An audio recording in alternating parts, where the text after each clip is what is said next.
Ever heard of the Golem? It's not just some ancient myth, you know. Right. It's this creature, like made of clay, brought to life by a word. And get this, it kind of foreshadows all our modern anxieties about AI. It's really wild. So today we're going to dive deep into this whole Golem legend, see how it connects to the world of AI, and even how it influenced Stanley Kubrick's vision in 2001, A Space Odyssey. Yeah, it's amazing how this story from centuries ago can still be so relevant today, especially, when you look at how Rabbi Lowe created this golem, it's almost like our own attempts to create AI. Okay, so first, like, what is the Golem? Imagine, 16th century Prague. Mhm. You got this Jewish community facing some serious threats. Rabbi Lowe, he's this brilliant scholar, and he decides, I'm going to create a protector. So he makes this being out of clay using this mystical knowledge. Yeah, and here's where it gets really interesting. Rabbi Lowe brings the golem to life by writing this Hebrew word emet, means truth, on its forehead. It's like this powerful symbol that language can actually create something. Whoa. But like anything powerful, there's a downside, right? Yeah. Things get a little out of hand. Exactly. Even though the golem had good intentions, it became uncontrollable. Like, Rabbi Lowe had to stop it by changing the inscription to Met, which means death. Wow. So he like took away a letter and that killed it. Right. It's kind of like, don't mess with stuff you can't control. And that becomes even more significant when you think about AI. And speaking of AI, let's talk about Marvin Minsky. This guy was like a legend in artificial intelligence. He wasn't just talking about AI, he was building it, trying to figure out how to make machines think. Minsky, yeah, his work was truly groundbreaking. One of the biggest things he did was this idea of frames. They're these mental structures, like in our minds, that help us understand the world. And he thought, hey, if we can put those into machines, we could create AI that can actually reason and solve problems just like us. So he was basically trying to build a golem out of code. Yeah, in a way. He was trying to give intelligence to these machines, kind of like Rabbi Lowe did with the Golem. And this whole idea, creating something in our own image, brings us to Stanley Kubrick. Now, Kubrick, he was really focused on getting AI right in his films, and for 2001, A Space Odyssey, he needed the best. Yeah. So he brings in Marvin Minsky. It's crazy how these different worlds all connect, right? You've got this ancient myth, this genius AI guy, and then this visionary filmmaker, all dealing with artificial intelligence. Totally.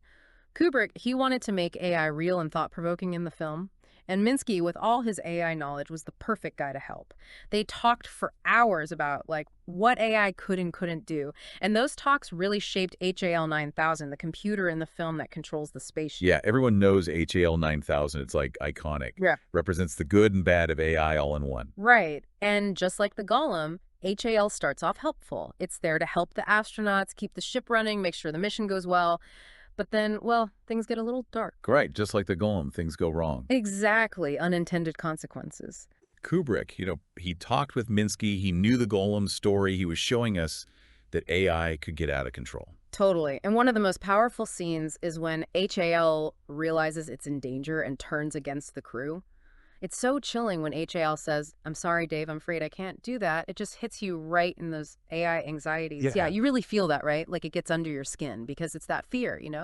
Our creation's turning against us just like the Golem did. Totally. And that's the connection, right? The Golem and HAL, both meant for good, both ended up being dangerous to their creators. And it's not just like physical harm, like the Golem, yeah, rampaging through Prague, but it's also about control, like our place in the world. What happens if we make something smarter than us? Something that learns so much it's beyond what we understand. What does that even mean for humans? Whoa, yeah, that's a big one. It's like Kubrick with HAL is making us face those fears, right? No easy answers, but definitely makes you think. Absolutely. And that's what's so great about the Golem in 2001.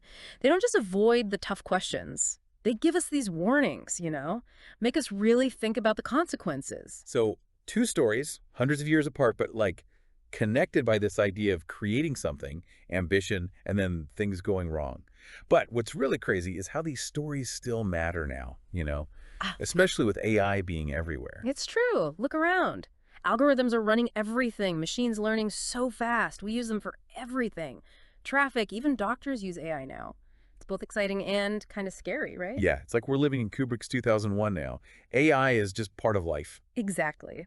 And just like Minsky helped Kubrick make HAL, his work, and other AI pioneers, they made the foundation for the AI we use every day. Remember those frames Minsky talked about? That's like the basics for how AI understands stuff, processes information. So we're kind of living in this world shaped by like the Golem, Minsky, and Kubrick.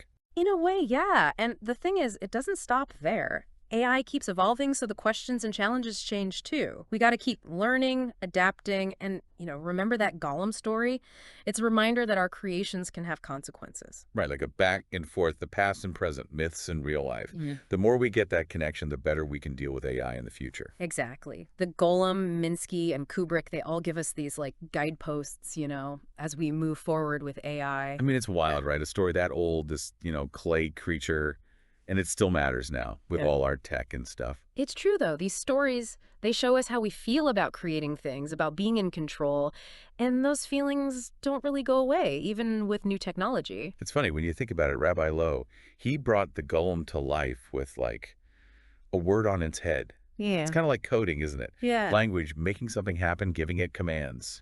Oh, yeah, I see that. And Minsky, with his frames idea, those mental structures, it's like he was trying to figure out the language of how our minds work and then, translate that for machines. So the Golem myth, Minsky's work, Kubrick's film, they're all kind of asking the same thing, right? What does it mean to make something intelligent? And what happens when it gets smarter than we expect? Exactly. And I think that's why people still love 2001. It's not just sci-fi. It's like making us think about what it means to be human when tech keeps advancing. You know that scene where Dave is like shutting down HAL?